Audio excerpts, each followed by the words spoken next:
Aujourd'hui, on va essayer d'étudier l'exercice numéro 2 en utilisant bien sûr GeoGebra.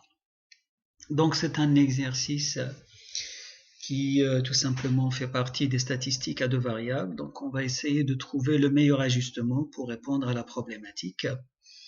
Donc, vous avez la vitesse en km/h dans le tableau. Et puis la hauteur de chute, c'est l'équivalent lorsqu'on roule avec une voiture et on heurte un obstacle fixe. Par exemple, si vous roulez à 30 km/h, c'est comme si vous avez fait une chute de 5 mètres, et ainsi de suite. Et donc, on veut savoir, bien sûr, quel est l'équivalent hauteur de chute si on fait un accident à 130 km/h. Donc, c'est ça la problématique, quelle est la hauteur de la chute en cas d'un choc à 130 km/h. Alors, bien sûr, il nous demande donc de choisir entre deux modèles.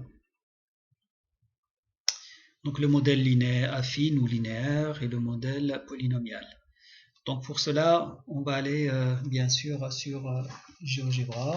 On va essayer de compléter le tableau et c'est parti. Donc GeoGebra.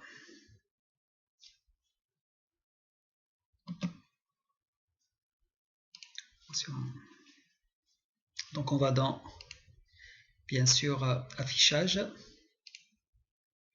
tableur, et puis on va rentrer bien sûr nos données, donc la vitesse en km/h. Donc je rentre dans la première colonne ma vitesse, donc 30, 50, 70, 90, 110. Dans la deuxième colonne, on va rentrer la hauteur en chute, la hauteur de chute en mètres. Donc 5, 10, 20, 30 et 50. Alors on va commencer par réaliser un nuage de points. En sélectionnant, je clique sur la cellule A1, je reste cliqué et je sélectionne l'ensemble des données. Donc je viens ici sur les immeubles bleus que vous voyez là, donc ça correspond aux statistiques. Donc je clique dessus, je choisis statistique à deux variables. Alors là, il représente mon nuage de points. Donc, que vais-je choisir? Un ajustement linéaire ou un ajustement polynomial, comme c'est marqué dans le problème. Donc on va commencer par regarder un ajustement linéaire. Donc l'équation de la droite qui s'affiche en dessous. Par contre, ce qui va me permettre de dire quel ajustement vais-je choisir, tout simplement je clique sur afficher statistique, le bouton qui est là. Et là, vous avez votre coefficient de corrélation qui s'affiche. Donc, soit R, soit R au carré. Donc R au carré, on est à 0,94. Si j'arrondis, ça fait 0,95. C'est pas mal. Mais essayons de voir maintenant si je prends un ajustement polynomial.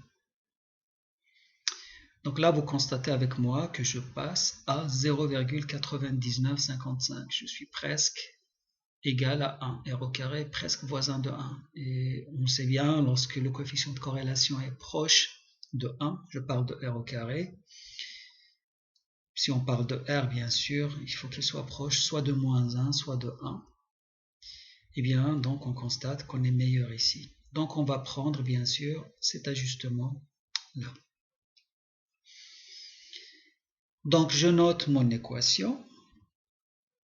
Donc, c'est 0,054x carré moins 0,2x plus 6,46. Avec y correspond à l'axe des ordonnées. Donc, c'est la hauteur de chute en mètres. Et x, bien sûr, correspond à l'axe des abscisses, c'est la vitesse en km/h. Alors, vous avez deux façons pour répondre à la problématique. Soit vous écrivez l'équation sur votre fiche et vous remplacez x par 130 et vous trouvez le résultat. Soit vous pouvez utiliser bien sûr GeoGebra en tapant à la place ici x, vous tapez 130. Donc je reprends. Et donc là, vous constatez avec moi qu'il nous affiche une hauteur de chute de 71 mètres. Voilà, on vient de répondre à la problématique. Et c'est fini cette séance. Je vous remercie.